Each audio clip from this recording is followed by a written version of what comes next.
Hello everyone, welcome to BKG classes. हम लोग पढ़ रहे थे ट्रांसपोर्टेशन, या हमने बोला था कि ट्रांसपोर्टेशन को ह्यूमन बींग्स के केस में सर्कुलेशन भी बोलते हैं। उसमें हम पढ़ चुके थे कि ह्यूमन सर्कुलेटरी सिस्टम जो होता है उसके 3 पार्ट्स होते हैं, जिसमें एक हार्ट है, एक ब्लड है और एक ब्लड वेसल्स है। तो हमने ब्लड जो है वो उसके कौन कौन से कंपोनेंट होते हैं वो हम पढ़ चुके हैं। ठीक है, आज हम देखने वाला है ब्लड वेसल्स। ठीक है, तो ब्लड वेसल्स वो ट्यूब्स होती है, या हम बोल सकते हैं ट्यूब्यूल्स होती है, जिसके अंदर अंदर ब्लड फ्लो होता है। ठीक है ना। अब यहाँ पर ब्लड वेसल्स के 2 टाइप है, artery and veins. Blood vessels वो ट्यूब्स है जिसके अंदर ब्लड फ्लो हो रहा है, लेकिन उनके भी कितने टाइप हैं? 2। कौन कौन से? तो पहला है आर्टरी और दूसरा है वेन। दोनों में क्या डिफरेंसेस होते हैं वो हम यहाँ पर समझने वाले हैं। सबसे पहले आर्टरी ऐसी ट्यूब्स होती है जो ऑक्सीजनेटेड ब्लड लेकर चलती है। What is oxygenated blood? Oxygenated blood मतलब जिसमें ऑक्सीजन ज़्यादा हो। ठीक है, ऐसा ब्लड जिसमें ऑक्सीजन ज़्यादा हो। ज़्यादा होने का मतलब ये है कि ब्लड में कार्बन डाइऑक्साइड भी है और ऑक्सीजन भी है, लेकिन दोनों गैसेस में से ज़्यादा कौन सी है? ऑक्सीजन। तो ऐसा ब्लड कहलाता है ऑक्सीजनेटेड ब्लड। इसके अपोजिट ऐसा ब्लड जिसमें कार्बन डाइऑक्साइड ज़्यादा हो वो कहलाएगा डीऑक्सीजनेटेड ब्लड। ठीक है, तो यहाँ हम देख रहे हैं सबसे पहला पॉइंट आर्टरी में कि artery carry oxygenated blood from heart to body parts. तो ये आर्टरीज जो है वो कौन सा ब्लड लेकर चलती है? ऑक्सीजनेटेड ब्लड लेकर चलती है हार्ट से कहाँ तक? अलग अलग बॉडी पार्ट्स तक। ऑक्सीजनेटेड ब्लड को लेकर चलती है हार्ट से डिफरेंट बॉडी पार्ट्स तक। ठीक है, तो ये पहला पॉइंट होगा, है ना। हार्ट से बॉडी पार्ट तक जा रहा है कैसा ब्लड? ऑक्सीजनेटेड। इसमें एक एक्सेप्शन होता है जिसको हम पल्मोनरी आर्टरी बोलते हैं, उसको हम बाद में अलग से डिस्कस करेंगे। नेक्स्ट वेन्स जो होता है, वेन्स में पहला पॉइंट क्या दिख रहा है? Veins carry deoxygenated blood from body parts to heart. मतलब ये डीऑक्सीजनेटेड ब्लड लेकर आती है बॉडी पार्ट से, कहाँ तक लेके आती है? हार्ट तक। जबकि ये हार्ट से ऑक्सीजनेटेड ब्लड को लेकर जाती है अलग अलग बॉडी पार्ट्स तक लेकर जाएगी। ठीक है, फर्स्ट पॉइंट। नेक्स्ट देखते हैं अपन second point, blood flows with more pressure. क्योंकि देखो हार्ट जो है वो कंटिन्यूसली कॉन्ट्रैक्ट और रिलैक्स होते रहता है। तो जब हार्ट कॉन्ट्रैक्ट होगा तो हार्ट का जो ऑक्सीजनेटेड ब्लड है वो किस में जाएगा? आर्टरीज में जाएगा, और इसलिए वो ज़्यादा प्रेशर के साथ जाएगा, क्योंकि कॉन्ट्रैक्शन से प्रेशर के साथ ब्लड जो है वो इन ट्यूब्स में जाता है। तो इसलिए हम बोलते हैं कि आर्टरीज में कैसा प्रेशर कैसा होता है ब्लड का? तो हम बोलेंगे ज़्यादा प्रेशर होता है, मोर प्रेशर या हाई प्रेशर के साथ ब्लड फ्लो होता है। जबकि वेन्स जो है वो तो बॉडी पार्ट से हार्ट की तरफ आ रही है, तो इसलिए ब्लड इनमें जो है वो लेस प्रेशर या लो प्रेशर के साथ फ्लो होता है। Blood flows with less pressure. ठीक है, फिर आगे देखते हैं हम, ये बड़ा इंपॉर्टेंट पॉइंट है कि आर्टरीज की वॉल जो होती है वो ज़्यादा थिक और इलास्टिक होती है, जबकि उनके अंदर की जो ल्यूमेन है या जिसको कैविटी बोलते हैं वो काफ़ी नैरो होती है। जैसे हमने यहाँ क्रॉस सेक्शनल व्यू बनाया हुआ है, आर्टरी एक ट्यूब है, उसको अगर हम कट करके क्रॉस सेक्शनल व्यू देखते हैं तो ये जो वॉल है, ठीक है, ये वॉल उसकी क्या है? ज़्यादा थिक है, जबकि इसकी जो ल्यूमेन है अंदर वाली जगह जिसमें ब्लड फ्लो हो रहा है वो काफ़ी नैरो है। वेरएज इसके अपोजिट यहाँ पर जो वेन्स होती है इसमें वॉल जो होती है वो थिन है। देखो यहाँ पर ये दिख रही है वॉल थिन है, जबकि ये कैसे दिख रही है? थिक दिख रही है। अंदर की जगह यहाँ पर जो है ल्यूमेन जिसको बोला जाता है वो काफ़ी सक्रिय है, नैरो है, जबकि यहाँ पर ये जो ल्यूमेन है ये काफ़ी क्या है? ब्रॉडर। ठीक है, तो इसका मतलब they have thin walls and broader lumen, whereas arteries have thick walls and narrower lumen. ठीक है, अब अगर इसका रीज़न पूछा जाए कि ये वॉल थिक क्यों होती है तो हम बोलेंगे इसमें प्रेशर ज़्यादा होता है, ब्लड जो है वो ज़्यादा प्रेशर के साथ फ्लो हो रहा है। अगर ब्लड ज़्यादा प्रेशर के साथ फ्लो होगा इसका मतलब वॉल थिक होना जरूरी है, अदरवाइज ज़्यादा प्रेशर के कारण ये वॉल क्या हो सकती है? रप्चर हो सकती है, पतली हुई तो रप्चर हो सकती है। इसलिए थिक होना जरूरी है और इलास्टिक होना भी जरूरी है ताकि उस प्रेशर को वो बियर कर सके। तो ये आर्टरी के बारे में 3 पॉइंट्स हुए, वेन्स के बारे में ये 3 पॉइंट है। और नेक्स्ट पॉइंट्स क्या है वो भी हम डिस्कस कर लेते हैं। So the next difference is, artery और वेन्स में जो नेक्स्ट डिफरेंस है वो क्या है? Valves are absent. आर्टरी में वॉल्स नहीं होते, जबकि यहाँ पर वॉल्स प्रेजेंट होते हैं। वॉल्स क्या होते हैं? वॉल्स ऐसे टिश्यूज होते हैं, ऐसे स्ट्रक्चर्स होते हैं विद इन द ट्यूब्यूल जो क्या कर सकते हैं? ब्लड को एक डायरेक्शन में फ्लो करने के लिए अलाउ करते हैं, वापस आने से रोकते हैं। Walls prevent back flow of blood. Now suppose ये अगर कोई ट्यूब्यूल है, हम मान लेते हैं कि ये कोई वेन है, ठीक है, ये वेन है और इसमें इस डायरेक्शन में ब्लड फ्लो हो रहा है। ठीक है, तो ये ब्लड फ्लो हमेशा इसी डायरेक्शन में होगा, वापस नहीं आ पाएगा। क्यों? उसका रीज़न है यहाँ पर क्या प्रेजेंट होंगे इसमें? इस तरह के स्ट्रक्चर्स जिसको बोला जाएगा वॉल्व। ये फॉर एग्जांपल हो गए क्या? वॉल्व। ठीक है, नाउ जब यहाँ से ब्लड जाएगा तो ये वॉल ओपन हो सकते हैं इस डायरेक्शन में, ये इस तरफ मूव कर जाएगा, ये वाला इस तरफ मूव कर जाएगा, तो ये दोनों ओपन हो जाएंगे और फिर ब्लड यहाँ से निकल जाएगा। लेकिन अगर ब्लड वापस आने की कोशिश करेगा तो वापस नहीं आ पाएगा, क्योंकि ये यहाँ आके, ये दोनों वॉल यहाँ आके वापस क्या हो जाते हैं, फिक्स। मतलब ये केवल एक डायरेक्शन में मूव कर सकते हैं, उसके बाद ब्लड निकल गया तो बंद हो जाएंगे, ठीक है, तो ब्लड वापस नहीं आ पाएगा। That means valves are present in veins to prevent backflow of blood. जबकि आर्टरी में तो प्योर ब्लड होता है या ऑक्सीजनेटेड ब्लड होता है, तो यहाँ अगर बैकफ्लो होता भी है तो उससे प्रॉब्लम नहीं होगी। यहाँ डीऑक्सीजनेटेड ब्लड, वेन्स में डीऑक्सीजनेटेड ब्लड चलता है, हमने फर्स्ट पॉइंट यही देखा था, वो वापस नहीं आना चाहिए, इसलिए इसमें क्या लगे होते हैं, वॉल लगे होते हैं, ठीक है। फिर आर्टरीज जो है जनरली बॉडी में डीपली सिचुएटेड होती है, अंदर की तरफ रहती है, जबकि वेन्स जो होती है वो सरफेस की तरफ होती है, सरफेस की तरफ है, इसीलिए उसको क्या बोल रहे हैं, सुपरफिशियली लोकेटेड, है ना। और लास्ट पॉइंट यहाँ पर है कि इनका कलर कैसा होता है, रेड कलर की जनरली, और ये डार्क रेड होती है, पर वो दिखाई कैसी देती है, ब्लूइश ग्रीन दिखाई देती है। जो हमारे हाथ पे या फिर बॉडी में कई जगह पे दिखाई दे रही है वो सब क्या होती है, वेन्स होती है, ठीक है। तो इसलिए आर्टरी और वेन्स के बीच में हमको डिफरेंसेस समझना था, ठीक है। हम और भी आर्टरी और वेन्स में डिफरेंसेस देख सकते हैं, बट एट प्रेजेंट हमको इतने डिफरेंसेस याद होना चाहिए। अब हम समझते हैं पल्मोनरी आर्टरी और पल्मोनरी वेन में क्या डिफरेंसेस है। तो अब हम देख रहे हैं पल्मोनरी आर्टरी और पल्मोनरी वेन में क्या डिफरेंस होता है, ठीक है। हमने आर्टरी और वेन में तो डिफरेंस पढ़ लिया। आर्टरी का मतलब होता है एक ऐसी ट्यूब जो हार्ट से बॉडी पार्ट्स तक ब्लड को लेकर जाती है, हार्ट से बॉडी तक ब्लड को लेकर जाएगी, ठीक है। इस डायग्राम का बड़ा इंपॉर्टेंस है, वो भी हम समझ लेते हैं। आर्टरी और वेन का जो हमने ऑलरेडी डिस्कशन किया है वो भी यहाँ पे क्लियर हो जाएगा, और पल्मोनरी आर्टरी और पल्मोनरी वेन्स क्या हैं वो भी समझ में आएगा।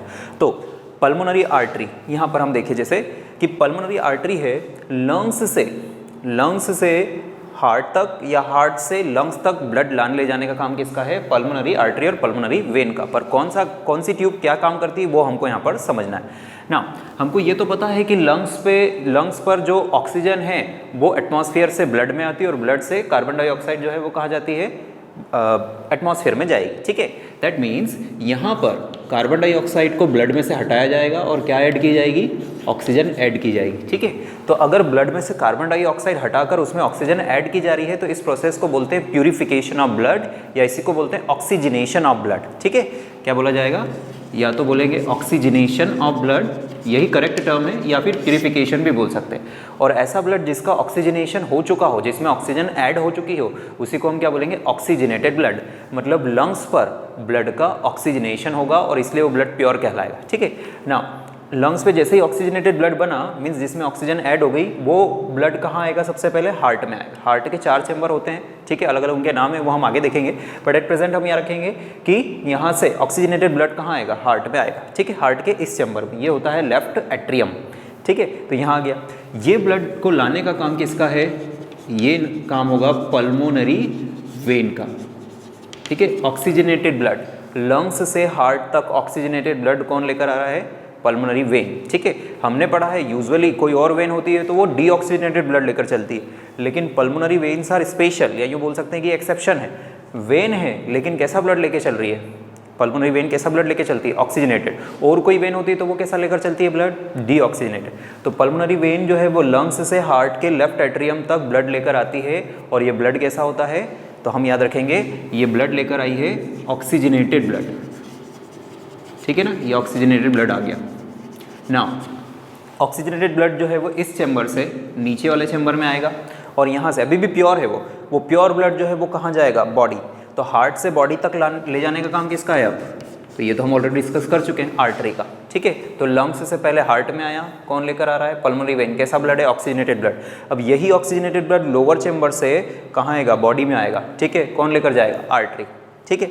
अब बॉडी में क्या होगा, ये ऑक्सीजनेटेड ब्लड जो है वो अपनी ऑक्सीजन किसको दे देगा, ब्लड जो है, ब्लड में से ऑक्सीजन निकलकर सेल्स को मिल जाएगी, और उसके बदले में सेल्स ब्लड में वापस क्या डाल देगी, कार्बन डाइऑक्साइड, ठीक है। एग्जैक्टली इसका अपोजिट हो रहा है, ठीक है। यहाँ पर ब्लड जो है वो डीऑक्सीजनेटेड हो जाता है, ठीक है, क्योंकि उसमें से ऑक्सीजन निकाल के क्या ऐड कर रहा है, carbon dioxide. Now this carbon dioxide containing blood returns to heart, लेकिन इस बार इस ब्लड को कौन लेकर जाएगा, इसको लेकर जाएगी वेन। हमने बोला ही था वेन जो है वो बॉडी से हार्ट तक डीऑक्सीजनेटेड ब्लड लेकर जाती है, तो ये डीऑक्सीजनेटेड ब्लड जो है वो हार्ट में आ गया।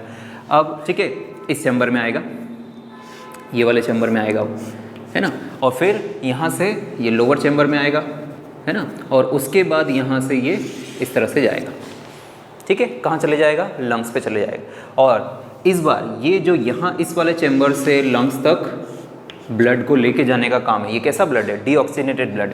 ये काम होगा पल्मोनरी आर्टरी का, ठीक है, पल्मोनरी आर्टरी। अब देखो ये ब्लड कैसा है, ये ब्लड तो है वो कैसा है? डीऑक्सीजनेटेड ब्लड है ना, क्योंकि हमने बोला था कार्बन डाइऑक्साइड कंटेनिंग ब्लड पहले इस चैम्बर अपर चैम्बर में आएगा, यहाँ से लोअर चैम्बर में जाएगा और यहाँ से फिर ये जाएगा कहाँ? लंग्स तक। तो ये कौन लेकर जा रहा है? पल्मोनरी आर्टरी लेके जा रही है, ठीक है। तो पल्मोनरी आर्टरी का काम होता है डीऑक्सीजनेटेड ब्लड को हार्ट के इस लोअर चैम्बर से, या इसको बोलते हैं राइट वेंट्रिकल, हम पढ़ेंगे आगे, तो राइट वेंट्रिकल से पल्मोनरी आर्टरी जो है वो लंग्स तक लेकर जा रही है। कैसा ब्लड है वो? Carbon dioxide containing. तो देखो ये कार्बन डाइऑक्साइड कंटेनिंग ब्लड जैसे यहाँ आया, इसमें से फिर कार्बन डाइऑक्साइड हटा के वापस क्या ऐड कर देंगे? ऑक्सीजन ऐड कर देंगे। तो इसका मतलब आर्टरी और वेन्स का फंक्शन, पल्मोनरी आर्टरी और पल्मोनरी वेन का फंक्शन हमको इस डायग्राम से क्लियर होता है। पॉइंट भी हमने लिख रखा है, पल्मोनरी आर्टरी में पॉइंट क्या लिख रखा है? हमने लिखा है दे कैरी डीऑक्सीजनेटेड ब्लड। कैसा ब्लड लेके चलती है वो? डीऑक्सीजनेटेड ब्लड लेकर चलती है, ठीक है ना। फ्रॉम कहाँ से कहाँ लेकर चल रही? हार्ट टू लंग्स, ठीक है, लंग्स पर जा रहे हैं। क्यों जा रहा है ये ब्लड? फॉर इट्स प्यूरिफिकेशन, या इसी को हम क्या बोलते हैं? ऑक्सीजनेशन। देखो ये पॉइंट हमने लिखा है they carry deoxygenated blood from heart to lungs for its purification और ऑक्सीजनेशन। तो दिख रहा है क्या? पल्मोनरी आर्टरी ये है, ये पल्मोनरी आर्टरी जो है वो ब्लड को लेकर जा रही है हार्ट से। ये देखो हार्ट से कहाँ जा रहा है? लंग्स तक। क्या होगा ये? जैसे ही लंग्स पे जाएगा इसमें से CO2 हटा के क्या ऐड करेंगे? ऑक्सीजन। इसी प्रोसेस को क्या बोलते हैं? ऑक्सीजनेशन। तो इसका मतलब ये डीऑक्सीजनेटेड ब्लड को हार्ट से लंग्स तक ले जाने का काम किसका हुआ? पल्मोनरी आर्टरी का। इसके अपोजिट हम पल्मोनरी वेन की भी बात कर सकते हैं। इसमें लिखा है दे कैरी ऑक्सीजनेटेड ब्लड। कैसा ब्लड लेके चलती है? Oxygenated blood. कहाँ से कहाँ? लंग्स से हार्ट तक। तो ये तो हमने बोला ही था कि ऑक्सीजनेटेड ब्लड जो है वो आ रहा है लंग्स से। ये लंग्स है, ये हार्ट है, तो लंग्स से हार्ट तक कौन लेकर आ रहा है? Pulmonary vein. कैसा ब्लड है वो? ऑक्सीजनेटेड ब्लड है, ठीक है। तो ये पल्मोनरी आर्टरी और पल्मोनरी वेन में डिफरेंस हमको क्लियर हो गया। आर्टरी और वेन के भी हमने पॉइंट सारे देख लिए, और पल्मोनरी आर्टरी और पल्मोनरी वेन में भी बाकी सारे पॉइंट्स इसमें सेम रहेंगे। थिक वॉल और आर्टरी है तो वो थिक वॉल वाली होगी, ल्यूमेन इलास्टिक होगी, बस फर्क आ रहा है उसके किस में? फंक्शन में। यहाँ पर इसका फंक्शन डीऑक्सीजनेटेड ब्लड को कैरी करना है अगर वो पल्मोनरी आर्टरी है। और कोई आर्टरी है तो वो कैसा ब्लड लेके चलती है? ये प्योर ब्लड लेके चलेगी, ठीक है। वैसे ही वेन के बारे में भी बोल सकते हैं कि अगर वो पल्मोनरी वेन है तो वो ऑक्सीजनेटेड ब्लड लेकर चलेगी, लेकिन और कोई वेन है तो वो कैसा ब्लड लेकर चलेगी? डीऑक्सीजनेटेड ब्लड लेकर चलेगी, ठीक है। इस डायग्राम को हम जब डबल सर्कुलेशन पढ़ते हैं, हार्ट पढ़ लेते हैं, तब और क्लियर ये हो जाता है हमको, ठीक है। अभी हमने केवल आर्टरी और वेन और पल्मोनरी आर्टरी और पल्मोनरी वेन को समझने के लिए इस डायग्राम को ऐसे बनाया। ओके, तो अब हम एक इंपॉर्टेंट कंसेप्ट समझते हैं यहाँ पर। आर्टरी और वेन्स की क्या क्या ब्रांचेस होती है, उनको कैसे क्लियर कर सकते हैं हम। देखो, तो हार्ट से जो सबसे बड़ी ट्यूब अराइज होती है, जो प्योर ब्लड लेकर निकलती है, उसको हम बोलते हैं एओर्टा। हम ऐसा भी बोल सकते हैं कि ये लार्जेस्ट आर्टरी है, ठीक है। Aorta is the largest artery, ठीक है, जो हार्ट से निकल रही है। तो aorta is the largest artery, या हम ऐसा भी बोल सकते हैं कि ये जो सबसे बड़ी ट्यूब है उसी को एओर्टा बोले, और इसकी ब्रांचेस को क्या बोलेंगे? आर्टरी, ठीक है। तो एओर्टा निकली, उसकी फिर ब्रांचेस हो गई, तो उसकी ब्रांचेस को क्या बोला? आर्टरीज। आर्टरीज की और ब्रांचेस जो होती है उनको बोलते हैं आर्टेरियोल्स, ठीक है। ये सबसे बड़ी ब्रांच है, सबसे बड़ी ट्यूब है, उसकी ब्रांचेस हुई तो आर्टरी, उसकी ब्रांचेस हुई थे आर्टेरियोल्स। और जो सबसे छोटी या सबसे फाइन ब्रांचेस जो इंडिविजुअल टिश्यू या सेल तक ब्लड को लेकर जाती है उनको बोलते हैं हम कैपिलरी, ठीक है। तो एओर्टा, आर्टरी, आर्टेरियोल्स और कैपिलरीज, ठीक है। Now this capillaries delivers oxygen to individual cells and collect carbon dioxide from them, ठीक है। तो इसका मतलब ये हुआ कि कैपिलरीज जो है वो ऑक्सीजन इंडिविजुअल सेल को दे देती है, और उसके बदले में कौन सी? कार्बन डाइऑक्साइड को, कौन सी गैस को? कार्बन डाइऑक्साइड गैस को कलेक्ट कर लेती है। कैपिलरीज फिर छोटी छोटी ब्रांचेस हैं, वो यूनाइट होती है, वो जुड़ती है, तो उनके जुड़ने से जो बनेगी उसको क्या बोलेंगे हम? वेन्यूल्स। फिर ये छोटी छोटी वेन्यूल्स वापस जुड़ती है तो क्या बनेगी? वेन्स, ठीक है। तो ये वेन्स देख रहे हो आप, कार्बन डाइऑक्साइड कंटेनिंग ब्लड कौन लेके जा रहा है? वेन्स। किसकी तरफ जा रही है? हार्ट की तरफ। जबकि आर्टरी हार्ट से आती है, और कैसा ब्लड है? ये ऑक्सीजनेटेड ब्लड है, ऑक्सीजन कंटेनिंग ब्लड है, और ये कैसा ब्लड है? कार्बन डाइऑक्साइड कंटेनिंग ब्लड, ठीक है। तो कैपिलरीज यूनाइट होकर वेन्यूल्स बनाएगी, वेन्यूल्स यूनाइट होकर वेन्स बनाएगी, और इनके जुड़ने से बनती है सबसे बड़ी वेन्स, जिनका नाम होता है वेना केवा। लार्जेस्ट वेन्स हैं, इनका नाम है vena cava. And finally they opens into heart, ठीक है। तो हार्ट में जो ओपन हो रही है उनको बोलेंगे लार्जेस्ट वेन। जैसे लार्जेस्ट आर्टरी क्या है? एओर्टा, वैसे ही लार्जेस्ट वेन क्या है? Vena cava. तो एक इंपॉर्टेंट कंसेप्ट है ये, हमको जब एक्सक्रीशन हम टॉपिक पढ़ते हैं वहाँ पे भी आर्टेरियोल्स का काम पड़ता है, कैपिलरीज का काम पड़ता है, इसलिए हमको ये याद रखना है। और हार्ट के स्ट्रक्चर में भी वेना केवा नाम आता है, एओर्टा नाम आता है, इसलिए ये हमको नाम याद रखना पड़ेंगे सारे। कौन किसकी ब्रांचेस है, कौन कैसे बनता है, ये भी हम याद रखेंगे। अब हम पढ़ रहे हैं यहाँ पर ह्यूमन हार्ट, ठीक है। ह्यूमन हार्ट जो है उसके बारे में कुछ पॉइंट्स और ये डायग्राम जो बुक में भी बना हुआ है ये हमको बनाते आना चाहिए, ठीक है। यहाँ पर हमको अलग अलग चैम्बर्स दिखाई देंगे, है ना, किसका क्या काम होता है, कौन क्या रोल प्ले करता है, वो सब हमको यहाँ पर पता चलेगा, ठीक है। तो हार्ट के बारे में सबसे पहला पॉइंट हमने 9th क्लास में भी पढ़ा हुआ है कि हार्ट जो है वो कार्डियक मसल से मिलकर बना होता है, ठीक है। हार्ट की मसल्स का नाम क्या है, कार्डियक मसल्स। फिर आती है इसकी लोकेशन। तो जो दोनों लंग्स होते हैं, हमने पढ़ा था दोनों लंग्स जो है वो थोरेसिक कैविटी में है, हार्ट भी थोरेसिक कैविटी में है, पर दोनों लंग्स के बीच में होता है। हार्ट की position in between both the lungs, but थोड़ा सा ये पोर्शन इसका झुका हुआ रहता है लेफ्ट साइड, इसलिए हमको फील किस तरफ होता है, ये हार्ट लेफ्ट साइड फील होता है। Heart is located between the lungs but it is slightly tilted towards the left. Tilted मतलब झुका हुआ होना, इसलिए हमको लेफ्ट साइड ये फील होता है। इसमें 4 चैम्बर होते हैं। ह्यूमन हार्ट में कितने चैम्बर होते हैं, 4, 2 एट्रिया और 2 ventricles, 2 auricles and 2 ventricles. Atria या ऑरिकल एक ही होते हैं, ठीक है ना। यहाँ पर 4 चैम्बर कहाँ है, तो ये है पहला चैम्बर, ठीक है, एक ये चैम्बर है, वैसे ही एक और ये चैम्बर है, ठीक है। तो ये वाला और ये वाले दोनों अपर चैम्बर्स हैं, इनको बोलते हैं एट्रिया, ठीक है। जबकि ये वाला और ये वाला भाग, ये दोनों हैं वेंट्रिकल्स, ये लोअर चैम्बर्स है, ठीक है। क्योंकि देखो बीच में एक डिवाइडिंग वॉल रहती है, इस डिवाइडिंग वॉल को बोला जाता है सेप्टम, ठीक है। तो बीच में डिवाइडिंग वॉल होने से लेफ्ट साइड अलग हो जाती है और राइट साइड अलग हो जाती है। लेफ्ट साइड वाले चैम्बर्स को, जो चैम्बर्स रहेंगे उनको बोला जाएगा, जैसे ये है तो इसको बोला जाएगा लेफ्ट एट्रियम, ठीक है। ये है तो ये नीचे वाला है तो इसको बोलेंगे लेफ्ट वेंट्रिकल, है तो लेफ्ट साइड ना, ऊपर है, ऊपर लेफ्ट साइड में है तो एट्रियम, लेफ्ट एट्रियम, नीचे है तो लेफ्ट वेंट्रिकल। वैसे राइट साइड में ऊपर है तो राइट एट्रियम और राइट साइड में नीचे है तो राइट वेंट्रिकल, ठीक है ना। ये तो चारों चैम्बर्स की पोजीशन हुई, है ना। अब कौन सा चैम्बर कहाँ से ब्लड रिसीव करता है और कहाँ भेजता है वो भी हमको समझ में आना चाहिए। स्टार्ट करते हैं हम यहाँ से लेफ्ट एट्रियम से। तो देखो लेफ्ट एट्रियम से ये ब्लड आ रहा है, ठीक है, ये ब्लड आ रहा है, तो ये ब्लड आ रहा है, कौन लेके आ रहा है, पल्मोनरी वेन, हमने पढ़ा है। पल्मोनरी वेन जो होती है वो ऑक्सीजनेटेड ब्लड लेकर आती है लंग्स से। तो लंग्स से कैसा ब्लड आया, ऑक्सीजनेटेड ब्लड, कौन लेकर आया, पल्मोनरी वेन। कहाँ लेकर आई, लेफ्ट एट्रियम। एरोस का ध्यान रखना है, लेफ्ट एट्रियम से ब्लड जो है वो नीचे वाले चैम्बर में जाएगा जिसका नाम क्या है, लेफ्ट वेंट्रिकल। अब लेफ्ट वेंट्रिकल से जो ब्लड है वो यहाँ से इस तरह से जाएगा, ये जा रहा है, फिर यहाँ से निकल के ये जा रहा है एओर्टा में। हमने पढ़ा एओर्टा की ब्रांचेस आर्टरी, आर्टरी की ब्रांचेस आर्टरियो, मतलब ये पल्मोनरी वेन लंग्स से ऑक्सीजनेटेड ब्लड को लेकर आई है, ये लेफ्ट एट्रियम लेफ्ट वेंट्रिकल से होता हुआ कहाँ पहुँच गया, एओर्टा में, और एओर्टा से फिर कहाँ चले जाएगा, बॉडी पार्ट्स। मतलब लेफ्ट वाली साइड में, हार्ट की लेफ्ट वाली साइड में कैसा ब्लड आता है, ऑक्सीजनेटेड ब्लड आता है, ठीक है, ये बात क्लियर हुई। फिर हम बात करते हैं राइट साइड की। राइट साइड में हम स्टार्ट करते हैं राइट एट्रियम से। तो राइट एट्रियम में देखें, एक तो ये वाला है एरो अंदर की तरफ आ रहा है और दूसरा ये एरो अंदर की तरफ आ रहा है। इसको लिखा है हमने vena cava from lower body, मतलब ये लोअर बॉडी से वेना केवा, ये ट्यूब जो है इसका नाम क्या है, एक लार्ज वेन जो कहाँ से आ रही है, लोअर बॉडी पार्ट्स। हार्ट की पोजीशन बॉडी के सेंटर में, तो कुछ वेन्स जो है वो नीचे से ऊपर की तरफ हार्ट की तरफ बढ़ के इकट्ठा होती है और बनाती है वेना केवा, और कुछ अपर बॉडी पार्ट से इकट्ठा होकर बनाती है। तो ये vena cava from upper body है और ये vena cava from lower body, क्योंकि दोनों है तो वेन, तो इसलिए कैसा ब्लड लेके आएगी, डीऑक्सीजनेटेड ब्लड। बस फर्क ये होगा कि ये ऊपर से ला रही है और ये नीचे से ला रही है, दोनों कहाँ ओपन हो रही है, इस चैम्बर में। इसका नाम क्या है, राइट एट्रियम, ठीक है। अब राइट एट्रियम का ब्लड देखो यहाँ से फिर नीचे जाएगा, ये नीचे वाला चैम्बर कौन सा है, राइट वेंट्रिकल, और फिर यहाँ से राइट वेंट्रिकल से ब्लड जो है वो इस डायरेक्शन में जाएगा, पल्मोनरी आर्टरी की तरफ, ठीक है।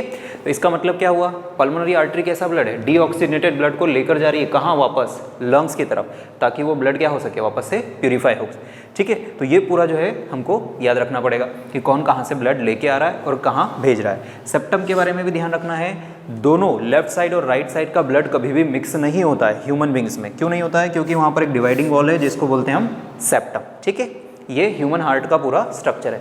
इसकी जो फंक्शनिंग है वो भी हम आगे पढ़ते जाएंगे। डबल सर्कुलेशन क्या होता है वो भी हमको यहाँ पर समझना है, लेकिन इस डायग्राम की प्रैक्टिस हमको होना चाहिए, बनाते आना चाहिए, एग्जाम में पूछा जाता है। अब हम पढ़ रहे हैं हार्ट के जो दोनों चैम्बर्स होते हैं, एट्रिया जिसको ऑरिकल बोलते हैं और दूसरा जो वेंट्रिकल्स, उनमें क्या डिफरेंसेस है। हमने ये बोला था कि ऊपर की तरफ, हार्ट में जो ऊपर की तरफ चैम्बर्स होते हैं उनको बोलते हैं एट्रिया या फिर ऑरिकल्स, ठीक है, और जो लोअर चैम्बर्स होते हैं उनको बोलते हैं वेंट्रिकल्स। तो कुछ डिफरेंसेस हैं वो हम यहाँ पर समझ लेते हैं ताकि कोई कन्फ्यूजन अपने को ना रहे।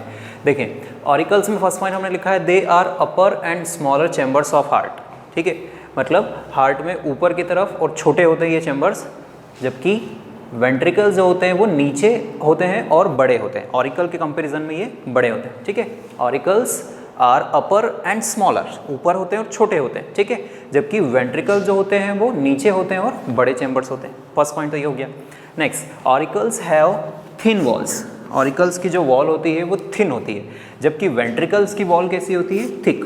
जो उनकी वॉल होती है वो ज़्यादा मोटी या ज़्यादा थिक होती है, जबकि इनकी थिन होती है। ऑरिकल्स जो होते हैं वो ब्लड को रिसीव करते हैं, ब्लड को रिसीव करेंगे और फिर उसको ट्रांसफर कर देंगे रेस्पेक्टिव लोअर चैम्बर्स। ठीक है, जैसे फॉर एग्जांपल हम लेफ्ट ऑरिकल की बात करें तो हमने पढ़ा है लेफ्ट ऑरिकल पल्मोनरी वेन से ऑक्सीजनेटेड ब्लड को रिसीव करता है। तो पहले तो उसने रिसीव किया, पल्मोनरी वेन से ऑक्सीजनेटेड ब्लड था और उसके बाद उसी ब्लड को वो नीचे वाले चैम्बर में, जो कि जस्ट उसके नीचे है लेफ्ट वेंट्रिकल, तो वहाँ पे वो ट्रांसफर कर देगा। मतलब लेफ्ट ऑरिकल का ऑक्सीजनेटेड ब्लड लेफ्ट वेंट्रिकल में जाएगा और राइट ऑरिकल का डीऑक्सीजनेटेड ब्लड राइट वेंट्रिकल में जाएगा। तो मतलब इनका काम है ब्लड को रिसीव करके किसको दे देना? वेंट्रिकल्स को। जबकि इनका काम क्या है? ये पंप करते हैं। ये जब कॉन्ट्रैक्ट होते हैं तो इनका ब्लड जो है डिफरेंट बॉडी पार्ट्स में जाता है। जैसे लेफ्ट वेंट्रिकल का ब्लड पूरी बॉडी में जाएगा एओर्टा के थ्रू, ब्रांचेस होती जाएगी उसकी, ठीक है। जबकि राइट वेंट्रिकल का जो ब्लड रहेगा वो जाएगा लंग्स पे, ठीक है, प्यूरिफिकेशन के लिए। तो ये ऑरिकल्स और वेंट्रिकल्स में डिफरेंसेस होते हैं। एक एक पॉइंट इंपॉर्टेंट है, हमको याद रखना पड़ेगा। हम ये भी बोल सकते हैं क्योंकि जो वेंट्रिकल्स होते हैं इनको ब्लड पंप करना होता है, इसीलिए इनकी वॉल ज़्यादा थिक होती है, क्योंकि ज़्यादा प्रेशर क्रिएट करना होता है। तो एक पॉइंट हम ये ऐड कर सकते हैं कि ये ज़्यादा प्रेशर इनमें होता है या ये ज़्यादा प्रेशर के साथ ब्लड को पंप करते हैं। जबकि इनमें इनका तो केवल क्या काम है? ऑरिकल्स का काम क्या है कि जो ऑरिकल्स है उनसे ब्लड नीचे जाएगा, केवल वेंट्रिकल्स में जाएगा। तो इनमें प्रेशर जो है वो कम रहता है और इसीलिए इनकी वॉल क्या होती है? थिन होती है। तो ये सारे पॉइंट्स हमको डिफरेंसेस के याद रखना पड़ेंगे। अब हम यहाँ पर एक इंपॉर्टेंट कंसेप्ट समझ रहे हैं, सर्कुलेटरी सिस्टम।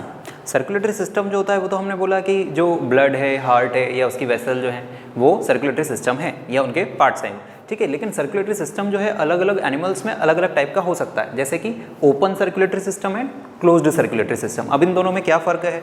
तो ओपन सर्कुलेटरी सिस्टम मतलब जिसमें ब्लड वेसल्स नहीं होती है, ठीक है।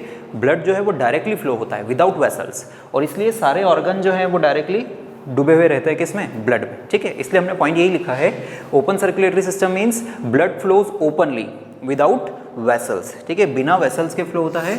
And therefore all the organ directly bath in blood, सारे ऑर्गन डायरेक्टली डूबे हुए हैं ब्लड में। तो ऐसा सर्कुलेटरी सिस्टम क्या कहलाएगा? ओपन सर्कुलेटरी सिस्टम, क्योंकि उसमें कोई ब्लड वेसल्स है ही नहीं। बट क्लोज्ड सर्कुलेटरी सिस्टम, नाम से ही लग रहा है, ऐसा सर्कुलेटरी सिस्टम जिसमें ब्लड वेसल्स प्रेजेंट रहती है और blood remains confined within the blood vessels. Confined मतलब वो अंदर ही अंदर रहता है, ठीक है। ब्लड वेसल जो है वो बाहर, ब्लड वेसल्स के अंदर ही ब्लड रहेगा, बाहर नहीं आता है ना। और ये वेसल्स का काम होता है ब्लड को डिलीवर करना सारे बॉडी पार्ट्स में, ठीक है। तो blood remain confined within the blood vessels and this vessel deliver blood to all the body parts, ठीक है। तो ये क्लोज्ड होगा क्योंकि ब्लड जो है वो क्लोज है, अंदर ही अंदर है। अब इसका एग्जांपल क्या है? तो बहुत सारे इंसेक्ट्स होते हैं, है ना, जिनमें, या और भी कई सारे ऑर्गेनिजम्स या एनिमल्स होते हैं जिनमें होता है ओपन सर्कुलेटरी सिस्टम। पर हम एक नाम याद रख सकते हैं, कॉकरोचेस। इनमें ओपन सर्कुलेटरी सिस्टम होता है, जबकि क्लोज्ड सर्कुलेटरी सिस्टम का एग्जाम्पल तो हम याद ही रखेंगे, कौन? ह्यूमन बींग्स, ठीक है। और भी कई सारे होते हैं क्लोज्ड के, पर एक एक नाम हम यहाँ पर याद रख सकते हैं। तो ये ओपन और क्लोज्ड सर्कुलेटरी सिस्टम में डिफरेंसेस हो जाएगा। अब हम देख रहे हैं टाइप्स ऑफ सर्कुलेशन। सर्कुलेशन के 3 टाइप होते हैं, वो हम समझने वाले हैं, जिसमें सबसे पहला टाइप जो है वो है single circulation. Single circulation means ये एक ऐसा सर्कुलेशन है जिसमें हार्ट से ब्लड जो है वो एक ही बार फ्लो होता है, ठीक है। हार्ट से ब्लड एक ही बार फ्लो होगा, है ना। अब ये किस में होता है? तो हमने सबसे पहला पॉइंट ये लिखा हुआ है कि ये फिश में होता है, ठीक है। Occurs in fish. Fishes have 2 chambered heart. Fish के पास 4 चैम्बर्ड हार्ट नहीं है, केवल कितने चैम्बर है उनके हार्ट में? 2 ही चैम्बर है, एक ऑरिकल और एक वेंट्रिकल, ठीक है। यहाँ पर हम उसको शॉर्ट में लिखा ए और वी, एक ऑरिकल और एक ventricle. Now what happens, how single circulation takes place? Starting from gills, ठीक है। हम गिल्स से शुरू करते हैं। हमको ये पता है कि गिल्स पे कार्बन डाइऑक्साइड को हटाया जाता है फिश के केस में, है ना, और ऑक्सीजन को ऐड किया जाता है। जैसा जो काम हमारी बॉडी में लंग्स करते हैं वही काम फिश की बॉडी में कौन करता है? गिल्स। मतलब यहाँ पर गिल्स पर क्या हो जाएगा? ऑक्सीजनेशन हो जाएगा। Now this pure blood comes to body parts. ये कैसा ब्लड है? प्योर ब्लड है। ये इसी को हम क्या बोल सकते हैं? Oxygenated blood. तो इस ऑक्सीजनेटेड ब्लड को कहाँ भेज दिया गया? बॉडी में भेज दिया गया, ठीक है। अब बॉडी में जैसे ही ऑक्सीजनेटेड ब्लड आएगा तो इसमें से क्या ले ली जाएगी? ऑक्सीजन, ठीक है। और उसके बदले में क्या ऐड कर दिया जाएगा? कार्बन डाइऑक्साइड, क्योंकि बॉडी में तो ये चलता ही रहता है। ऑक्सीजन मिलती है तभी तो सेल्स ग्लूकोज को तोड़ के एनर्जी बना पाएगी, और ग्लूकोज अगर टूटता है तो उससे कार्बन डाइऑक्साइड जनरेट होती है। तो ये ब्लड जो है वो अब कार्बन डाइऑक्साइड वाला हो जाएगा। नाउ दिस इम्प्योर ब्लड और डीऑक्सीजनेटेड ब्लड, ये कार्बन डाइऑक्साइड कंटेनिंग ब्लड जो है वो कहाँ जा रहा है? हार्ट के ऑरिकल्स में। हार्ट के ऑरिकल से कहाँ जाएगा? वेंट्रिकल में। और हार्ट के वेंट्रिकल से फिर ये जब कॉन्ट्रैक्ट होगा तो वो जाएगा वापस कहाँ? गिल्स पर, ठीक है। जैसे कार्बन डाइऑक्साइड वाला ब्लड, ये कैसा ब्लड है? कार्बन डाइऑक्साइड वाला। ये जैसे ही गिल्स पर आया तो इसमें से फिर कार्बन डाइऑक्साइड हटा दी जाएगी और क्या ऐड कर दी जाएगी, ऑक्सीजन ऐड कर दी जाएगी, और फिर यही साइकिल वापस से चालू हो जाएगा। अब हमने यहाँ पर क्या देखा, ये यहाँ से हमने पढ़ना चालू किया था, यहाँ से हमने देखा फ्लो, तो ये घूमकर फ्लो जो है वो वापस यहीं आ गया, ब्लड जो है उसका फ्लो वापस वहीं, मतलब हार्ट से इस पूरे साइकिल में हार्ट से ब्लड जो है वो एक ही बार फ्लो हुआ, इसलिए इस सर्कुलेशन को क्या बोला जाता है, सिंगल सर्कुलेशन। ठीक है, ये किस में होता है, फिश में होता है। अब हम देख रहे हैं यहाँ पर सेकेंड टाइप का सर्कुलेशन जिसको बोला जाता है इनकम्प्लीट डबल सर्कुलेशन। एक हम ऑलरेडी देख चुके हैं सिंगल सर्कुलेशन, अब इनकम्प्लीट डबल सर्कुलेशन हम देख रहे हैं, ये किस में होता है, तो ये होता है एम्फीबियंस एंड रेप्टाइल्स में। फिशेस में सिंगल सर्कुलेशन होता है, एम्फीबियंस जैसे कि फ्रॉग, ठीक है ना, इसमें क्या होता है, इनकम्प्लीट डबल सर्कुलेशन। रेप्टाइल्स जैसे कि स्नेक, लिजार्ड, इनमें क्या होता है, इसमें भी इनकम्प्लीट डबल सर्कुलेशन होगा। Now what is important here कि इनमें 3 चैम्बर वाला हार्ट होता है। ठीक है, 3 चैम्बर कौन से, तो याद रखेंगे हम, 2 तो इसमें होते हैं अपर चैम्बर जिनको बोला जाता है auricles, 2 auricles and 1 ventricle. Ventricle एक ही है, ठीक है, फिश के हार्ट में 1 ऑरिकल 1 वेंट्रिकल था, यहाँ 2 ऑरिकल 1 वेंट्रिकल है। ठीक है, ये एक रफ डायग्राम हमने बना रखा है, ये है राइट ऑरिकल, ये है left auricle, but they have single ventricle. ठीक है, now what happens, left auricle receive pure blood, simultaneously right auricle receive impure blood, या ऐसा भी बोल सकते हैं कि इसने ऑक्सीजनेटेड ब्लड, लेफ्ट ऑरिकल ने ऑक्सीजनेटेड ब्लड रिसीव किया और राइट ऑरिकल ने डीऑक्सीजनेटेड ब्लड रिसीव किया, बट दोनों चैम्बर्स जो हैं वो ओपन होते हैं कहाँ पर, वेंट्रिकल में, सिंगल वेंट्रिकल होता है, and that is the reason that mixing of blood occurs. ठीक है, यहाँ पर क्या हो जाता है, ब्लड की मिक्सिंग हो जाती है, मिक्सिंग ऑफ ब्लड अकर्स। ठीक है, तो इसका मतलब ये हुआ कि राइट ऑरिकल और लेफ्ट ऑरिकल होते हैं बट ब्लड आया तो सेपरेटली, लेकिन सिंगल वेंट्रिकल होने से क्या हो गया, मिक्स ब्लड हो जाता है, और ये मिक्स्ड ब्लड ही फिर बॉडी में पंप होता है। इसी मिक्स्ड ब्लड का कुछ पोर्शन जो है प्यूरिफिकेशन के लिए रेस्पिरेटरी ऑर्गन के पास भी चले जाएगा। ठीक है, तो ये इसीलिए इनकम्प्लीट कहलाता है क्योंकि यहाँ पर ब्लड की क्या हो जाती है, मिक्सिंग हो जाती है। ठीक है, याद रखना है हमको, ये 3 चैम्बर्ड हार्ट एम्फीबियंस और रेप्टाइल्स में होता है, एक्सेप्ट क्रोकोडाइल्स। क्रोकोडाइल में 4 चैम्बर्ड हार्ट होता है, बाकी सब जितने भी रेप्टाइल्स है उसमें 3 चैम्बर्ड हार्ट होगा। ठीक है, मिक्सिंग ऑफ ब्लड, ये भी पूछ सकते हैं कि मिक्सिंग ऑफ ब्लड किसके हार्ट में होती है, तो हम फ्रॉग बोल सकते हैं या जो भी ऑप्शन में दिया रहे, बट वो एम्फीबियन और रेप्टाइल ही होंगे। ठीक है, याद रखना है। अब हम थर्ड टाइप समझते हैं जो कि है कंप्लीट डबल सर्कुलेशन, और ये सबसे ज़्यादा इंपॉर्टेंट है। ठीक है, एक इसमें होता है एवीज, एवीज मतलब बर्ड्स, और साथ ही साथ मैमल्स जिसमें ह्यूमन बींग भी आते हैं। यहाँ पर 4 चैम्बर्ड हार्ट रहता है, जो हम पढ़ चुके हैं ह्यूमन बींग्स का 4 चैम्बर्ड हार्ट। ठीक है, इसमें 4 चैम्बर होते हैं, 2 ऊपर वाले चैम्बर्स जो कि एक राइट और एक एट्रिया होगा, दूसरा लेफ्ट एट्रिया होगा। ठीक है, नीचे वाले दोनों लेफ्ट वेंट्रिकल और राइट वेंट्रिकल। अब किसका ब्लड कहाँ आता है, कैसे आता है, कौन लेकर आता है, फिर कहाँ जाता है, वो सब हमको यहाँ पर समझना है, और वही कंप्लीट डबल सर्कुलेशन का इंपॉर्टेंस भी है। देखो, हमने यहाँ से स्टार्ट किया सबसे पहले लंग्स से। लंग्स में हमको पता है कार्बन डाइऑक्साइड हटाई जाती है ब्लड से और क्या ऐड की जाती है, ऑक्सीजन। तो ऑक्सीजनेटेड ब्लड जो है वो कहाँ आएगा, सबसे पहले लेफ्ट एट्रिया में आएगा। कौन लेकर आता है, तो ये हम ऑलरेडी डिस्कस कर चुके हैं, ये ब्लड जो है वो पल्मोनरी वेन लेकर आती है। ठीक है, कैसा ब्लड है ये, ऑक्सीजनेटेड ब्लड है। ठीक है, ये ऑक्सीजनेटेड ब्लड कहाँ आ गया, तो ऑक्सीजनेटेड ब्लड लंग्स से आ गया लेफ्ट एट्रिया में। लेफ्ट एट्रिया से ये ब्लड नीचे वाले चैम्बर में आएगा। अभी भी कैसा है, प्योर है, क्योंकि बीच में एक डिवाइडिंग वॉल रहती है सेप्टम, तो कभी भी लेफ्ट साइड का ब्लड राइट साइड के ब्लड के साथ मिक्स नहीं होता है। तो लेफ्ट एट्रिया का ब्लड लेफ्ट वेंट्रिकल में आया, फिर लेफ्ट वेंट्रिकल जब कॉन्ट्रैक्ट होगा तो इसका ब्लड कहाँ जाएगा, बॉडी में जाएगा। ये कौन लेकर जाती है, तो ये भी हम जानते हैं, ये लेकर जाती है आर्टरी और उसकी ब्रांचेस। ठीक है, ऑक्सीजनेटेड ब्लड किसको मिल गया, बॉडी को मिल गया। बॉडी में ऑक्सीजनेटेड ब्लड जो है वो ऑक्सीजन पहुंचा देगा, और उसके बदले में क्या मिल जाएगी ब्लड में, कार्बन डाइऑक्साइड। नाउ यहाँ से लंग्स से लेकर बॉडी तक ऑक्सीजनेटेड ब्लड आ गया। अब बॉडी से फिर कार्बन डाइऑक्साइड वाला ब्लड, या जिसको डीऑक्सीजनेटेड ब्लड बोला है, वो आएगा वापस कहाँ, इस चैम्बर में। इस चैम्बर का नाम क्या है, राइट एट्रिया। ठीक है, तो ये राइट एट्रिया में डीऑक्सीजनेटेड ब्लड आ गया। ठीक है, ये ब्लड कैसा है, डीऑक्सीजनेटेड। ठीक है, डीऑक्सीजनेटेड ब्लड यहाँ आ गया। अब यहाँ से ये राइट एट्रिया से राइट वेंट्रिकल में आएगा, यहाँ जाएगा। राइट वेंट्रिकल जब कॉन्ट्रैक्ट होगा तो इसका ब्लड देखें इस तरफ जा रहा है, ये क्या है, लंग्स की तरफ जा रहा है। कौन लेकर जाता है, तो हमने ऑलरेडी डिस्कस किया हुआ है, ये जाती है पल्मोनरी आर्टरी, ब्लड को पहुँचा रही है लंग्स तक। ठीक है, पल्मोनरी आर्टरी लंग्स तक जब पहुँच जाएगी तो उसमें से CO2 हटाई जाएगी और वापस क्या ऐड कर दी जाएगी, ऑक्सीजन।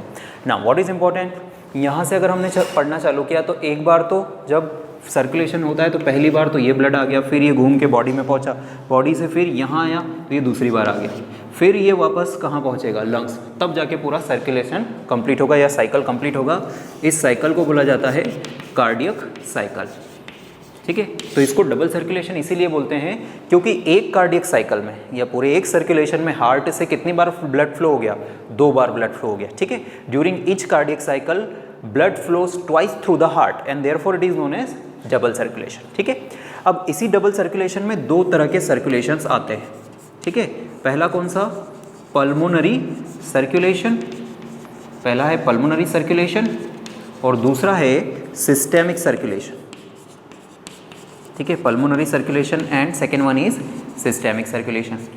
ये बुक में नाम नहीं बताएं पर अपन इसको याद रख सकते हैं। पल्मोनरी सर्कुलेशन क्या है, जब लंग्स और हार्ट के बीच में हो रहा हो सर्कुलेशन, जैसे लंग्स से ऑक्सीजनेटेड ब्लड का हार्ट में आना और डीऑक्सीजनेटेड ब्लड का हार्ट से वापस कहाँ जाना, लंग्स में, तो ये एक सर्कुलेशन जो हो गया ये पल्मोनरी सर्कुलेशन कहलाएगा, जो कि फर्स्ट है। दूसरा सिस्टेमिक सर्कुलेशन, हार्ट से बॉडी में जाना और बॉडी से वापस हार्ट में जाना, इसको क्या बोलते हैं, सिस्टेमिक सर्कुलेशन। ठीक है, तो ये हमको याद रखना है इसके बारे में, है ना। तो कंप्लीट डबल सर्कुलेशन ये होगा। अब इसका इंपॉर्टेंस क्या है, ठीक है, तो इसके इंपॉर्टेंस को हम डिस्कस करते हैं ना। इंपॉर्टेंस इसका ये है कि एविज और मैमल्स दोनों कैसे एनिमल्स हैं, तो हम याद रखेंगे ये दोनों हैं किस तरह के एनिमल्स होते हैं, ये वार्म ब्लडेड एनिमल्स। ठीक है, वार्म ब्लडेड एनिमल्स। अब वार्म ब्लडेड एनिमल्स क्या होते हैं और इसके अपोजिट कोल्ड ब्लडेड एनिमल्स क्या होते हैं। तो वार्म ब्लडेड एनिमल्स वो होते हैं जो अपनी बॉडी का टेम्परेचर कांस्टेंट मेंटेन रखते हैं and for that they require more energy. तो warm blooded animals maintains constant body temperature, warm blooded animals maintains constant body temperature. ठीक है, तो बॉडी टेम्परेचर इनका कांस्टेंट बना रहता है और अगर कांस्टेंट बॉडी टेम्परेचर बनाए रखना है इसका मतलब इनको ज़्यादा एनर्जी की ज़रूरत होती है। और ज़्यादा एनर्जी कब मिलेगी, जो प्योर ब्लड बॉडी को सप्लाई हो। अगर मिक्स्ड ब्लड सप्लाई होगा तो ज़्यादा एनर्जी नहीं मिल पाएगी। इसलिए यहाँ पर ये इंपॉर्टेंट हो जाता है कि डबल सर्कुलेशन में ऑक्सीजनेटेड और डीऑक्सीजनेटेड ब्लड हमेशा वेल सेपरेटेड रहेगा। ये भी एक इंपॉर्टेंस हम बोलेंगे। कंप्लीट डबल सर्कुलेशन का इंपॉर्टेंस ये है कि इसमें ऑक्सीजनेटेड और डीऑक्सीजनेटेड ब्लड वेल सेपरेटेड होता है, उसके कारण ज़्यादा से ज़्यादा ऑक्सीजनेटेड ब्लड बॉडी को मिलेगा और उसके कारण ज़्यादा एनर्जी बनेगी और ज़्यादा एनर्जी का यूज़ कर पाएंगे ये कांस्टेंट बॉडी टेम्परेचर को मेंटेन रखने के लिए। जबकि एम्फीबियंस और रेप्टाइल जिसमें इनकम्प्लीट डबल सर्कुलेशन होता है उनके पास मिक्स्ड ब्लड जो है बॉडी में घूमता है और इसीलिए वो कांस्टेंट बॉडी टेम्परेचर मेंटेन नहीं करते हैं। ठीक है, they are known as cold blooded animals. Amphibians and reptiles are cold blooded animals whereas aves and mammals are warm blooded animals. ठीक है, तो ये डबल सर्कुलेशन हुआ, उसका इंपॉर्टेंस क्या है वो भी हमने समझ लिया यहाँ पर। अब हम यहाँ पर हार्ट की वर्किंग समझ रहे हैं ब्रीफली, ताकि हमको ये क्लियर हो जाए कि हार्ट के जो चारों चैम्बर्स है वो कैसे काम करते हैं। ठीक है, उसके लिए हमको 2 वर्ड यहाँ पर याद रखना है। पहला वर्ड है डायस्टॉल। ठीक है, फर्स्ट वर्ड जो हमको दिख रहा है यहाँ पर वो है डायस्टॉल विच मीन्स रिलैक्सेशन और दूसरा वर्ड यहाँ पर हमको याद रखना है सिस्टॉल विच मीन्स कॉन्ट्रैक्शन। क्या मतलब है दोनों का और ये कैसे हार्ट काम करता है, तो हम यहाँ से शुरू करते हैं। जैसे ये लेफ्ट एट्रिया है, ठीक है, तो ये क्या करता है, ब्लड रिसीव करता है। हमने पढ़ा हुआ है ये ऑक्सीजनेटेड ब्लड रिसीव करता है। जब ये ब्लड रिसीव कर रहा है उस समय पे साइमल्टेनियसली जब लेफ्ट एट्रिया ब्लड रिसीव कर रहा है उसी समय पे राइट एट्रिया भी ब्लड रिसीव कर रहा है। लेकिन ये कहाँ से रिसीव कर रहा है, बॉडी से। कैसा ब्लड रिसीव कर रहा है, डीऑक्सीजनेट। मतलब लेफ्ट और राइट एट्रिया या यूँ बोले कि दोनों अपर चैम्बर एक साथ ब्लड रिसीव कर रहे होते हैं और दोनों जब ये ब्लड रिसीव कर रहे हैं मतलब ये किस स्टेट में है, रिलैक्स स्टेट में। ठीक है, किस स्टेट में है, डायस्टोलिक स्टेट में या फिर उसी को बोलते हैं हम रिलैक्स स्टेट। अब इन दोनों में ब्लड फील हो गया, ठीक है, दोनों ने ब्लड रिसीव कर लिया अलग अलग जगहों से। ठीक है, नाउ दे विल कॉन्ट्रैक्ट। दोनों अपर चैम्बर साइमल्टेनियसली क्या होंगे, कॉन्ट्रैक्ट होंगे। जब कॉन्ट्रैक्शन होता है तो उसके लिए वर्ड यूज करते हैं हम सिस्टॉल। ठीक है, दो कॉन्ट्रैक्शन के लिए वर्ड क्या यूज कर रहे हैं, सिस्टॉल। तो अब इनमें जो ब्लड आया था उस समय तो ये रिलैक्स थे, लेकिन अब ये जब कॉन्ट्रैक्ट होंगे तो इनका ब्लड कहाँ जाएगा, रेस्पेक्टिव लोअर चैम्बर में। लेफ्ट एट्रिया का ब्लड चले जाएगा लेफ्ट वेंट्रिकल में और राइट ऑरिकल का ब्लड चले जाएगा राइट वेंट्रिकल में। ठीक है, मतलब अब ये दोनों चैम्बर क्या कर रहे हैं, ब्लड रिसीव कर रहे हैं। कहाँ से रिसीव कर रहे हैं, अपर चैम्बर से। तो इसका मतलब जब ये दोनों रिसीव कर रहे होंगे तो ये दोनों रिलैक्स में रहेंगे। तो ये जब रिलैक्स में है ब्लड इनमें पहुँच गया और ये उस समय में क्या हुए थे, कॉन्ट्रैक्ट हुए थे। तो जब ये अपर चैम्बर्स कॉन्ट्रैक्ट होते हैं नीचे वाले दोनों चैम्बर्स क्या होते हैं, रिलैक्सड रहते हैं। ठीक है, now this chambers will contract. अब जैसे लेफ्ट वेंट्रिकल कॉन्ट्रैक्ट हुआ, जैसे ये कॉन्ट्रैक्ट होगा तो इसका ब्लड कहाँ चले जाएगा, बॉडी में, और ये भी कॉन्ट्रैक्ट होगा तो इसका ब्लड जो है वो कहाँ चले जाएगा, लंग्स में। तो ये दोनों चैम्बर साथ में कॉन्ट्रैक्ट और रिलैक्स होते हैं। लोअर चैम्बर्स, ठीक है, और अपर चैम्बर साथ में कॉन्ट्रैक्ट और रिलैक्स होते हैं, ठीक है। तो इसलिए हमको कॉन्ट्रैक्शन और रिलैक्सेशन का जो है वो कंसेप्ट समझ में आना चाहिए। इसी तरह से ये वर्किंग चलती है, दो अपर चैम्बर्स कॉन्ट्रैक्ट रिलैक्स साथ में हो रहे हैं, साइमल्टेनियस हो रहे हैं, और लोअर चैम्बर साथ में कॉन्ट्रैक्ट और रिलैक्स हो रहे हैं, ठीक है।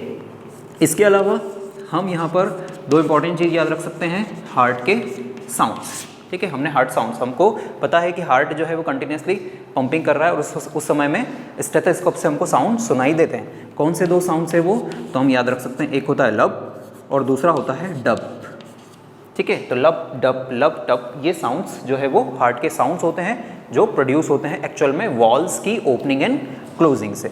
नाउ व्हाट आर वॉल्स, तो हम ऑलरेडी डिस्कस कर चुके हैं। Valves are structures which prevent back flow of blood. Blood कभी भी वापस नहीं आना चाहिए, इसलिए क्या लगे होते हैं हार्ट में और ट्यूब्स में, वेन्स में क्या लगे होते हैं, वॉल्व लगे होते हैं। तो वॉल्स ऐसे स्ट्रक्चर्स हैं जो बैक फ्लो को प्रिवेंट करते हैं, ठीक है। तो ये दो तीन चीज़ें हमको यहाँ पर समझ में आ गई। अब हम एक और कंसेप्ट समझ रहे हैं जो कि है blood pressure. What is blood pressure, how can we define blood pressure and what are its types. तो ब्लड प्रेशर के सबसे पहले तो डेफिनेशन देखें, द प्रेशर और force applied by blood on the walls of blood vessels, ठीक है। हमने ये तो पढ़ा है कि ह्यूमन बींग्स में क्लोज्ड सर्कुलेटरी सिस्टम है, मतलब वेसल्स के अंदर अंदर ही हमेशा ब्लड फ्लो होगा। लेकिन जब ब्लड फ्लो हो रहा है तो वो वेसल्स की वॉल पर कोई तो फोर्स या प्रेशर लगाएगा, उसी प्रेशर या फोर्स को हम क्या बोल देते हैं, ब्लड प्रेशर। तो इसलिए हमने डेफिनेशन क्या लिखी है, द प्रेशर और force applied by blood on the walls of blood vessels. Blood vessel की वॉल पर ब्लड जो फोर्स लगा रहा है उसी को ब्लड प्रेशर बोला जाता है। अब इसको मेज़र कैसे करेंगे, ठीक है। तो उसके लिए एक डिवाइस का नाम हमको याद रखना है जो कि ब्लड प्रेशर को मेज़र कर सकता है। उसका नाम क्या है, sphygmomanometer. The device which can measure blood pressure, sphygmomanometer, ठीक है। इससे हम मेज़र करते हैं, जो हमने देखा हुआ है, जो बाजू पर लगा देते हैं और उसके पंपिंग करते हैं और फिर उस स्केल पर देखते हैं, ठीक है। तो वो स्फिग्मोमैनोमीटर ही होता है ना। अब इसके टाइप्स क्या हैं, तो इसके दो टाइप है। सिस्टोलिक प्रेशर, ब्लड प्रेशर के कितने टाइप है, दो। पहला है सिस्टोलिक प्रेशर और दूसरा है डायस्टोलिक प्रेशर। सिस्टोल वर्ड का मतलब हमने बोला था ऑलरेडी, कॉन्ट्रैक्शन, ठीक है। जब हार्ट के लोअर चैम्बर्स या वेंट्रिकल कॉन्ट्रैक्ट होता है तो काफ़ी प्रेशर के साथ वेसल्स में ब्लड जाता है, तो उस प्रेशर को हम क्या बोलते हैं, सिस्टोलिक प्रेशर, ठीक है। और स्फिग्मोमैनोमीटर से जब हम इसको मेज़र करते हैं तो ये कितना आता है, 120 mm ऑफ Hg, ठीक है, मर्क्यूरी। Hg मतलब मर्क्यूरी, क्योंकि स्फिग्मोमैनोमीटर में वही होता था, ठीक है। उसके बाद डायस्टोलिक प्रेशर, मतलब जब कॉन्ट्रैक्शन के इमीडिएटली बाद जो रिलैक्स होगा तो ब्लड प्रेशर जो है वो कम हो जाएगा वेसल्स में, ठीक है। तो उसको हम क्या बोलेंगे, डायस्टोलिक प्रेशर। ये आता है 80 mm ऑफ Hg, ठीक है। तो नॉर्मल ब्लड प्रेशर 120/80, यही हम बोलते हैं नॉर्मली। तो सिस्टोलिक प्रेशर 120 होता है, डायस्टोलिक 80 mm ऑफ Hg होता है, ठीक है। तो ये ब्लड प्रेशर से रिलेटेड बात हो गई। एक और कंसेप्ट हमको यहाँ पर समझना चाहिए, वो है हाई ब्लड प्रेशर, ठीक है। हाई ब्लड प्रेशर या इसी को बोलते हैं hypertension. High blood pressure is also known as hypertension, है ना। अब ये क्या है, नाम से लग रहा है, हाई ब्लड प्रेशर मतलब जो नॉर्मल प्रेशर से ज़्यादा ब्लड प्रेशर हो जाए, ठीक है।